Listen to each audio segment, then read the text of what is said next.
Ever wondered what separates a professional athlete from us everyday folks? Is it their diet, training methods, or are they simply born with the X factor? Join me this week on The Science of Things as I deep dive into the field of sports science. Science is all around us, from engineering marvels to cutting-edge technology and innovative systems. Join me, Paul Foster, as I explore the country looking for everyday people working with extraordinary science. Hardworking men and women who make the science of things useful for the rest of us. Welcome to another episode of Science of Things. I'm Paul Foster, and this week I'll be bringing you behind the scenes as we explore the science of sport and its impact on the sporting industry. Sports science can trace its origins all the way back to ancient Greece. It is a study of how the healthy human body works during exercise and how sports and physical activity promote health from as deep as a cellular level. Sports science is comprehensive. It studies three components: physiology, that's how the body works through chemistry and biology; biomechanics, which is the science of how the body moves; and psychology, the role of the mind in relation to sports. So, this is how small Singapore is. I've just found out I'm going to meet an old friend of mine from my rugby playing days who happens to be an expert in the field of sports science. Currently, he's working with a few of our national athletes, so let's find out a little more.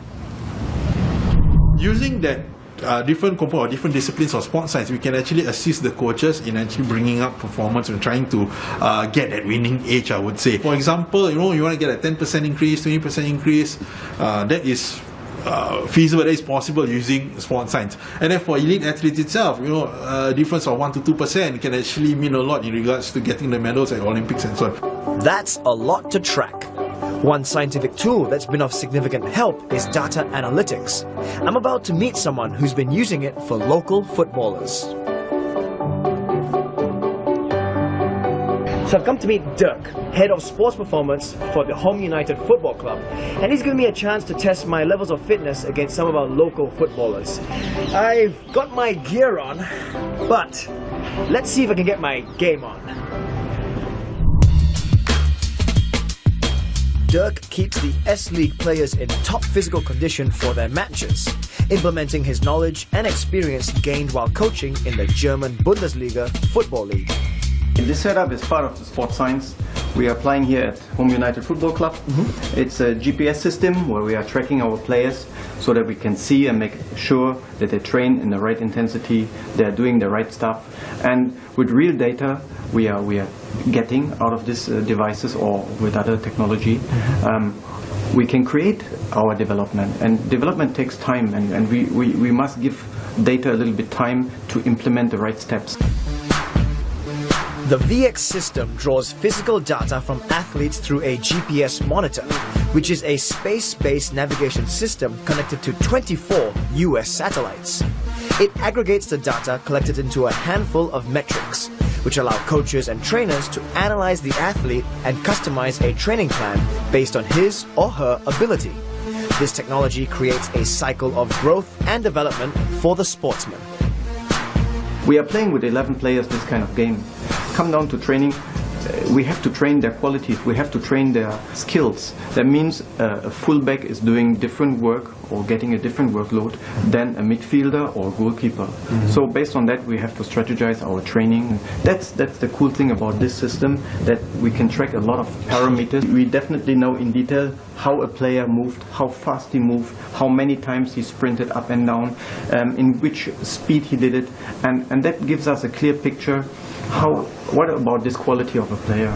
So Dirk has kindly set up an agility test for me, and I'm not going to do it alone. I've got someone to kind of shadow me, my competition for this evening.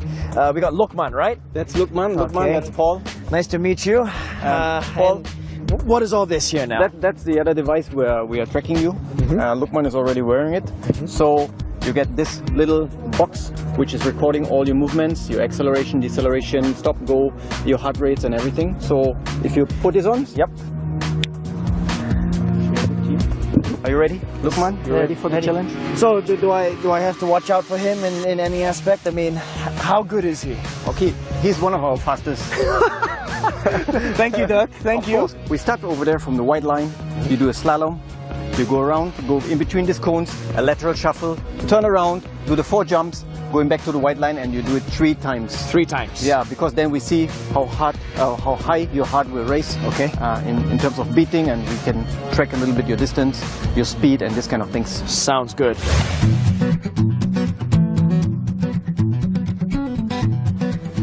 This small box captures a huge amount of information through different tools. This vest and heart rate strap uses GPS and sensors. The heart rate monitor transmits readings to the GPS unit. Then speed and distance is captured through GPS readings and updated at a rate of up to 10 samples of data per second. Accelerometers measure velocity and acceleration. Data on orientation on the field is captured through magnetometers, which uses magnetic fields from the Earth to determine a player's position on the north, south, east, and west plane, just like a compass. While the changes in the player's orientation and movement as he goes through the obstacles is measured through gyroscopes. Over 1 million samples of data are collected during a typical 90-minute training session. The raw data is transmitted from the GPS unit to the VX software. Using algorithms, a complex series of mathematical and computer science formulae, the data gathered is computed and calculated. It's then delivered in simple, user-friendly metrics, which gives a comprehensive view of the player's physical performance. This helps to prevent injuries that are caused by overtraining without proper recuperation. Man, 3 rounds doesn't sound like a lot, but if you're going at full pace around this circuit, you'd be huffing and puffing too. I'm actually very eager to see what my results were.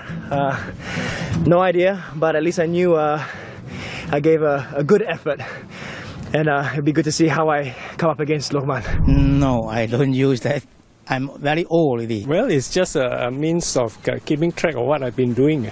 Otherwise, who knows how far you've been walking. Sometimes I would like to know when I go out for a jog, I like to see how much time I actually spend outside running. Absolutely. I use the wristwatch with the heart monitor and also the GPS as well, actually. I exercise, but I actually don't use any technology at all. I just feel like as long as I feel good about exercising, that's enough. So without this watch that I'm wearing now, I would not be able to keep track of how much exercise I do per day. I'm using my mobile apps. It's one of the apps that can track how many calories I burned today. But the calorie count is all nonsense. I think all this technology stuff is more like a marketing gimmick, creating a false sense of a need.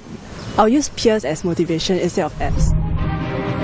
I get my fitness report card. Doug, Paul, how did I do? Oh, not bad.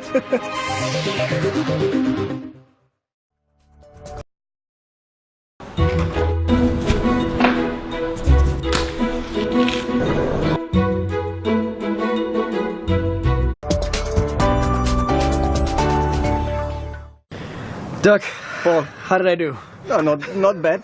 So you did quite well. Your heartbeat went up to 167. That's quite high, quite good. Yes. You did 20 sprints. Your maximum speed was 16.7 kilometers per hour on this small agility drill. Good. I'll take that. Well done. Well Yes, done. I'll take that. The real data don't lie. Yes. And on the other hand, with this real data, as a professional, I have to protect and take care about players. So whatever happens to a player, and we heard all these incidents on the pitch that suddenly a player collapsed. So that's the point when I can step in and say, stop. You enough, done, and you go better for a shower. You did a great job today, yes. And that's it. And that's another positive influence of sports science. Okay. The more I get into sport, the more intrigued I am about the often asked question, is athletic prowess due to nurture or nature? For answers, I caught up with Professor Rob Newton, the Associate Dean at the School of Exercise and Health Sciences at Edith Cowan University, Perth. He was previously director of the Biomechanics Laboratory at Ball State University in Indiana and a research fellow at Pennsylvania State University's Center for Sports Medicine. Thanks for taking some time to meet me this morning. Paul, absolute pleasure. So people always ask, are you born with it? Is it a God-given talent, or can you train someone to become an elite athlete? Well, there's always nature versus nurture, and certainly if the athlete does not have the underlying genetics, then they're not going to be successful at the highest level. They'll reach a certain level, certainly, but to be able to perform at the international level in particular, you need that combination of genetics that you've inherited, that natural ability in certain areas, but also that has to be developed to a very, very fine degree now. With all the advancements in sports already, is there anything we're not aware of? A lot of them now are moving into simulation, where they're going to various parts of the world that have very similar climate, very similar condition.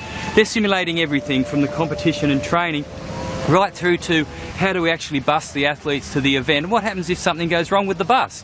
They're actually simulating those things, so the athletes, when they actually are in Brazil and they're going to the actual venue, they will already feel very comfortable and very familiar with. We have to expose the athletes to that, so that in a controlled way, so that if that does unfortunately happen or some other event occurs, that, you know, they need to have those skills to be able to cope with that, and then to still go out, step onto the track or onto the basketball court and perform for their country. A key, I think, now is longevity. We have to try and keep the athlete, because this is their career, this is their livelihood. In the future, there's, and now actually, it's progressing very quickly. There's a lot happening around robotics and the use of very high-tech, interactive strength training devices, for example. We see the use of accentuated eccentric, in other words, that the certain phase of the weight training is overloaded more, and we're getting some great responses from that. But that's very, very sophisticated in the way the computers interact as a robot with the actual performing human. The other big area, of course, is on wearable sensors, and you know, sensing everything from skin temperature to blood lactate, a whole lot of chemicals within the body. So that's a big area as well, to improve the athlete, to reduce their risk of injury, but also to maximise the adaptation that they get, the improvement that they get from training. Wow, I'm looking forward to the future even more now. Fantastic. Thanks very much, Prof, for taking some time out today. Paul, absolute pleasure. Appreciate it. Enjoyed it. Thank you. I turn to science to decide if I should give basketball another shot.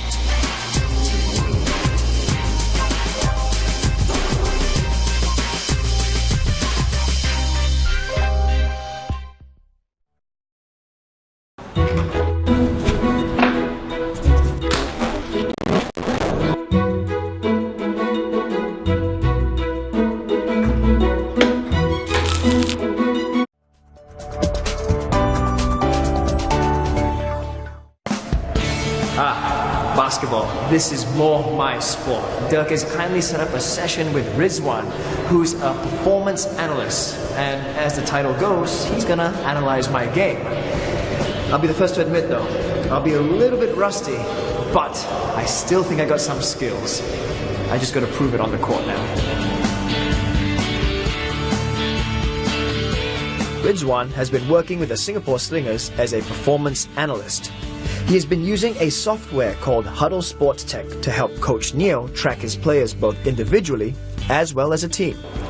Using video technology, he is able to input data from each game, from possession to rebounds, points scored, shots blocked, free throws, right up to even a player's positioning on the court.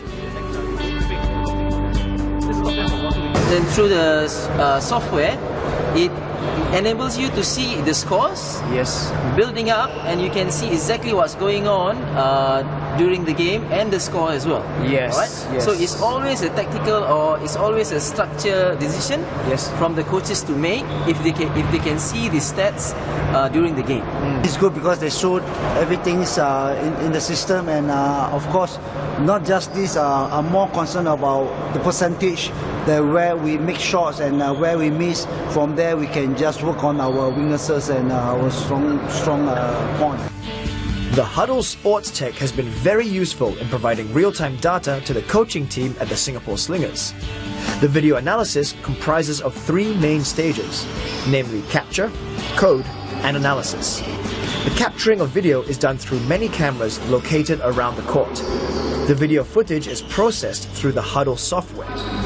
Key moments in the game are coded real-time through an input window in the software. Within the input window panel are various functions for the data analyst to key in. These can be customized to the needs of the coach and can range from shots scored, free throws converted, to position on court where points are scored, to even rebounds, assists, steals, blocks, and any other stats that would help the coach to make vital tactical decisions. Besides helping the coach to customize game strategies based on the capabilities of the players, it can also be used to highlight players' weaknesses and strengths, and helps to focus the player's training to make him a better all-round player. A coach can tell exactly when his team is losing steam, for instance, so he can make immediate tactical decisions to, say, change the team's strategy from offense to defense, or call timeouts. When you say fatigue, you can exactly see when the slingers tends to lose the ball a lot. When you can see towards the end, the graph goes a lot more down. Yes. And now is the best time where, like coach says, to take time out and actually change the structure of play, maybe into defensive structure or even take on the defensive players. Where all depends on the coach. All this information that's been extracted out by the Huddle Sports Tech software is all given back to him for him to make the next decision. The system also provides heat maps to analyze goals. Hi boys, let me introduce you. This is Paul. Hi, from my life, Mitch. Hi Mitch. I'm Big. Delvin. Hi. Desmond. And John. Hi John. Nice to meet you. Okay, we are organizing a 3-on-3, half-court 3-on-3. So I'm splitting you guys into two groups. So Hamping and Delvin, and Mitch and Paul, Desmond and John. Let's go.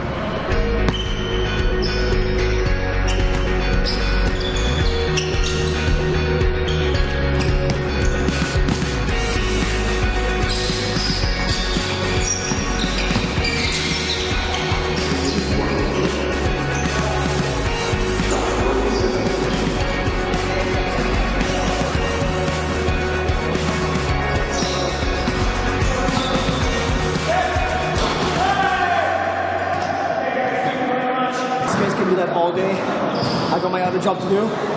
Let's go see how well I did. Woo. 47.